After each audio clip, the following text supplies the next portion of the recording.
1965, the U.S. military sent tens of thousands of soldiers along with tanks, helicopters, and modern weapons to South Vietnam with the goal of quickly gaining the upper hand.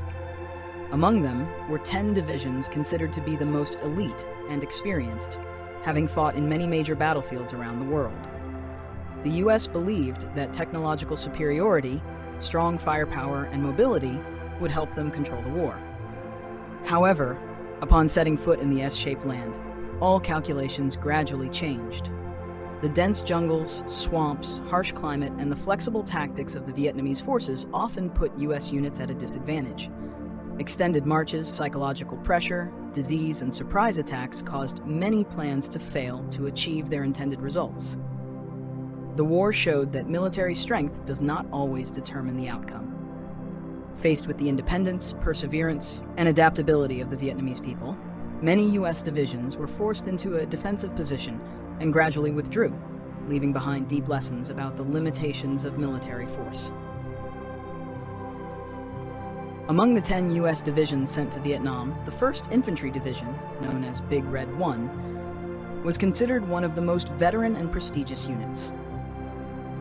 Established during World War I, this division participated in many major campaigns in Europe and North Africa, and was highly regarded for its combat experience and ability to adapt to various types of terrain.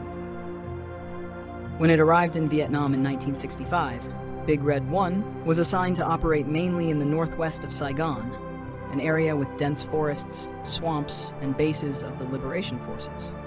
The division's mission was to find and destroy by organizing large-scale operations to control the area. However, in reality, they faced many difficulties. The complex terrain, harsh weather, disease, and especially the flexible and unpredictable tactics of the enemy led to many campaigns failing to meet expectations. Battles at Phuoc Vinh, Bao Bang, Cu Chi, and Tay Ninh revealed the limitations of American firepower against a force that knew the terrain.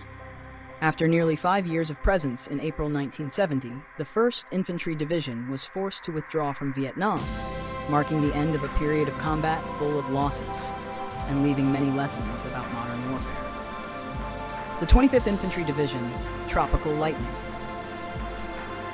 The 25th Infantry Division of the U.S. was established in 1941 in Hawaii and quickly gained a reputation during World War II, especially due to its ability to execute rapid attacks in jungle environments. As a result, the unit earned the nickname Tropical Lightning, symbolizing speed, mobility, and firepower. After the Korean War, the division continued to be regarded as a rapid response force ready to deploy to difficult battlefields.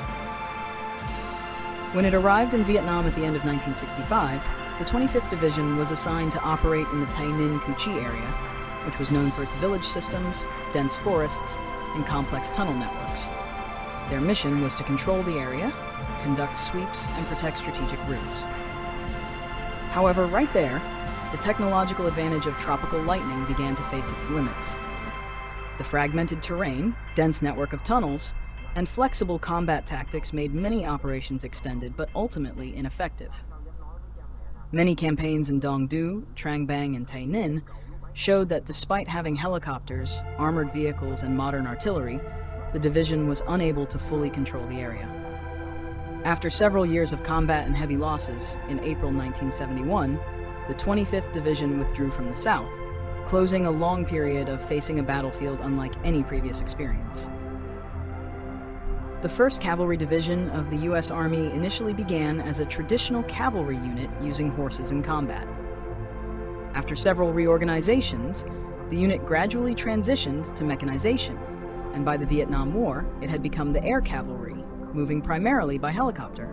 This was seen as a modern combat model that allowed for rapid troop deployment, immediate fire support, and mobility in complex terrains.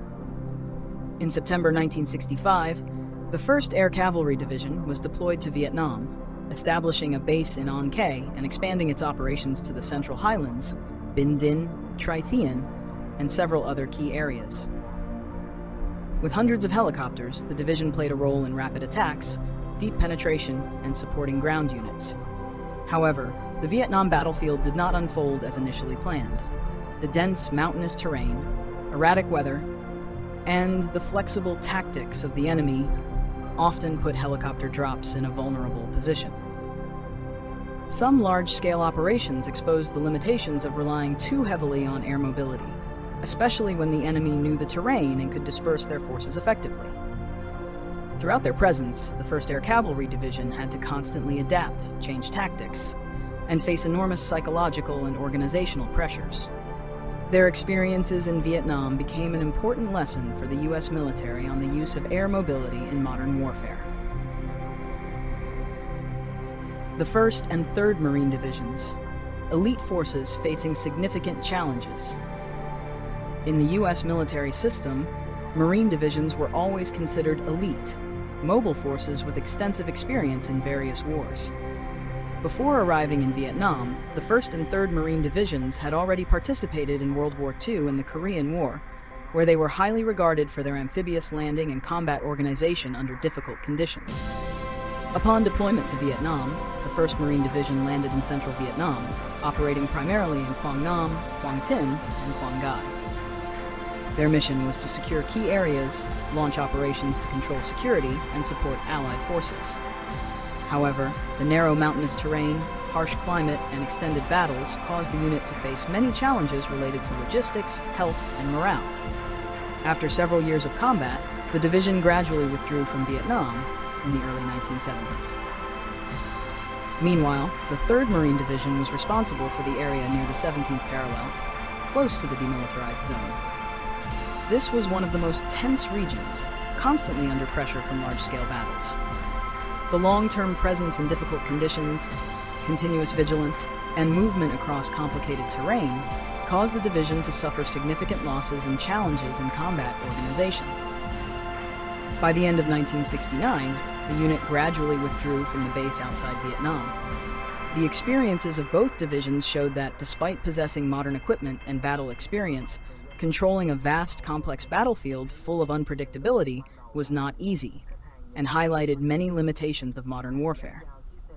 The 4th Infantry Division, harsh Central Highlands battlefield. The 4th Infantry Division of the U.S. was established in 1917 and had participated in many major campaigns during World War I, World War II, and the Korean War. Thanks to its diverse combat experience, this division was regarded as a highly organized force capable of coordinating between different branches. Upon arriving in Vietnam in 1966, the 4th Division was primarily deployed to the Central Highlands, with its headquarters set up in Pleiku to control the area from the coastline to the border.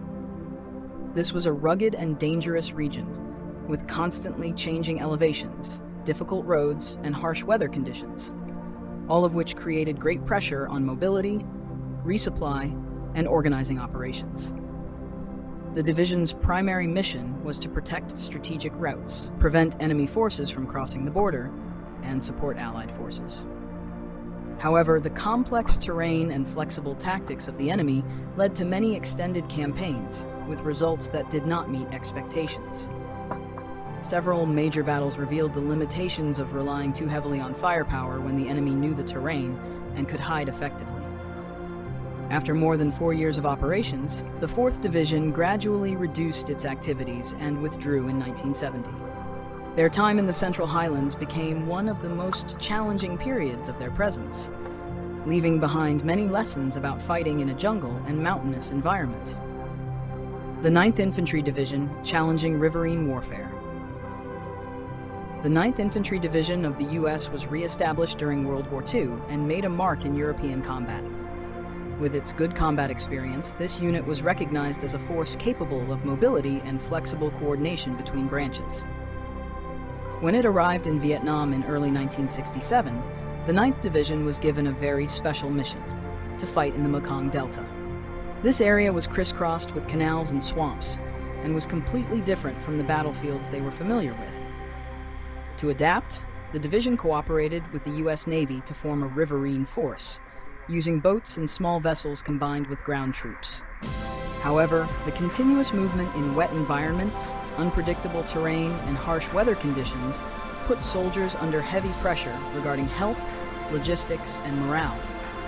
Frequent search and control operations often yielded unsustainable results due to the overly complex terrain and dense population. Over time, the 9th Division realized that its technological advantage was not as effective in riverine warfare. After more than 2.5 years of presence, in 1969, the unit withdrew from Vietnam, closing a chapter of tough combat and leaving lessons on the limitations of mechanized warfare in such terrain.